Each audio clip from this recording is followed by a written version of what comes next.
Hello বন্ধুরা, welcome back to my new video. এটা হচ্ছে শনিবারের রান্নার রেসিপি।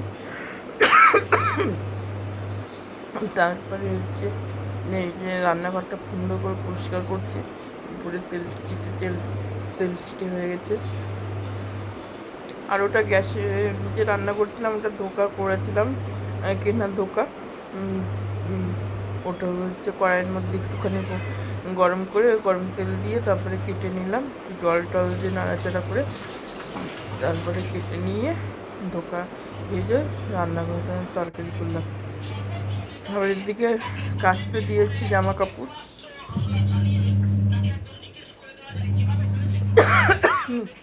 একদিকে রান্না করছে, একদিকে কাচতে দিয়েছি। Welcome back to my new video. যদি আমার ভিডিওটা ভালো লাগে তোমরা আমার পাশে অবশ্যই দাঁড়াবে, সাপোর্ট করবে, সাবস্ক্রাইবার করবে। তারপরে রান্নাঘরটা ভালো করে ডাস্টিং করছি। আর ধোকার তরকারি, বাঁধাকপি আর ডাল করেছিলাম শনিবারে। ভিডিওটা দিতে দিতে হচ্ছে বৃহস্পতিবার হয়ে যাবে। বুধবারে রাত্রিরে ভিডিওটা করলাম। আর গ্যাস পরিষ্কার হয়ে গেলো। একদিকে আলমারির জামা কাপড়গুলো খুব এলোমেলো হয়ে গেছিলো, সুন্দর করে পাট করে গুছিয়ে রাখলাম। তারা ভালোগুলো আলমারিতে রাখলাম। আর যে সবসময় পরি যেগুলো বাইরে টাইরে যায় সেগুলো আলমারি, কাঠের আলমারিতে রাখলাম। আর যেগুলো পরি না সেগুলো ট্রলির মধ্যে রেখে দিলাম। ভিডিও করছি আর তোমাদের দেখাচ্ছি। তারপরে এদিকে বর মাছ নিয়ে আসছে, মাছ ভাজা নিয়ে করছি। আর এদিকে যে মাছের ঝোল পাতলা করে করছি আদা বাটা দিয়ে। আর চিংড়ি দিয়ে হচ্ছে এঁচোড় তরকারি করবো। আর এদিকে মাছ ভাজা হবে। তারপরে সকালবেলা ওষুধ আনতে গেছি, খিদা পেয়ে গেছে। তাই দোকান থেকে আমি কচুরি নিলাম আর দিলাম, আর সঙ্গে ডাল দিয়ে দিল। মাঝে মধ্যে এই দোকান থেকেই আমি হচ্ছে খাবারগুলো নিই, সকালে টিফিনগুলো। তারপরে হচ্ছে আবার অতটা দূর হাঁটবো, ওর জন্য একটা রিক্সা ভাড়া করে নিলাম। রিক্সাটা আবার ঘুরিয়ে নিয়ে আসলো।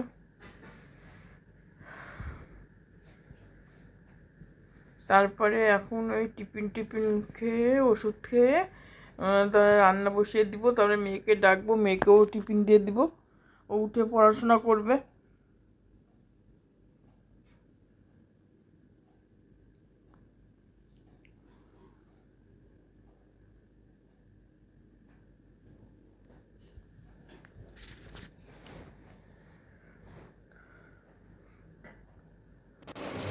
এদিকে রান্না বসিয়ে দিয়েছি, ভাত বসিয়ে দিয়েছি। 12টা বেজে গেছে। Good afternoon. রান্না বসিয়ে দিয়েছি ভাত, আর এদিকে মাছ ভাজা হচ্ছে।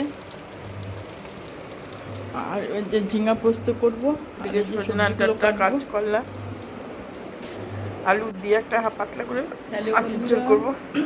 আমি মাংস ম্যারিনেট করছি, তোমাদেরকে দেখাচ্ছি চিকেন। ঠিক আছে, তাহলে তোমরা দেখতে থাকো। এখানে দিয়েছি দই। তারপরে আবার এই দুপুরবেলা 11টা 12টা অনেকক্ষণ পর রান্না করতে বসি। 12টার সময় বর মাংসের অর্ডার দিল। এই যে সরষের তেল দিয়ে একটা ছেলে এসে মাংসটা দিয়ে গেল। সরষের তেল, দই, নুন, আর কিছু করিনি। ফ্রিজের ভিতরে মাছ ভাজা, শাক ছিল, জিরার গুঁড়ো, আদা গুঁড়ো।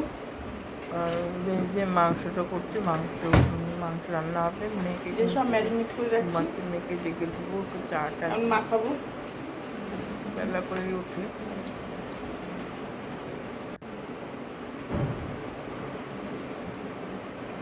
মাংসটা ম্যারিনেট করে রাখছি। আদা, রসুন, পেঁয়াজ আর হচ্ছে টমেটো, কাঁচা লঙ্কা এগুলো দিইনি, এগুলো পরে কেটে রাখবো। আর দই দিয়ে, সরষের তেল আর হচ্ছে শুকনো লঙ্কার গুঁড়ো দিয়ে ম্যারিনেট করে রাখছি। আর কিছু মাংস উঠে রেখেছি, 1 কিলোর মতো মাংস এনেছি।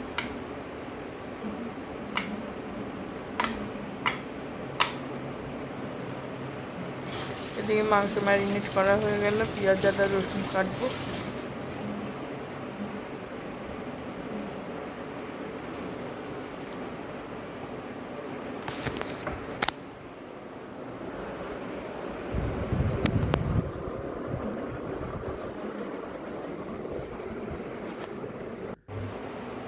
এই যে কাটা হয়ে গেল আমার পেঁয়াজ আদা রসুন, এবার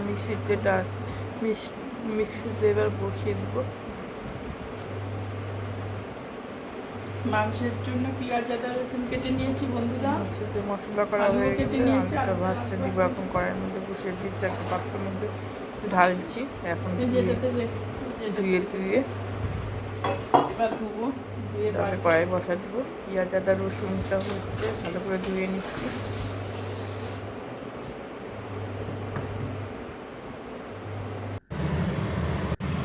এই যে মাংস শেষ করা হয়ে গেল, শেষের দিকে হয়ে গেছে মাংস। হ্যালো বন্ধুরা, আমি মাংস রান্না করছি, ওর জন্য ম্যারিনেট করে রাখছি।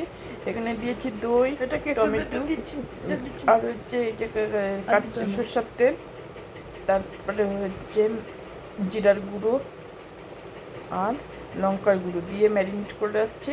তারপরে পেঁয়াজ রসুন আদা কাটা হয়নি, আলুও কাটা হয়নি। একদিকে আলু পেঁয়াজ আদা কেটে রাখবো এখন।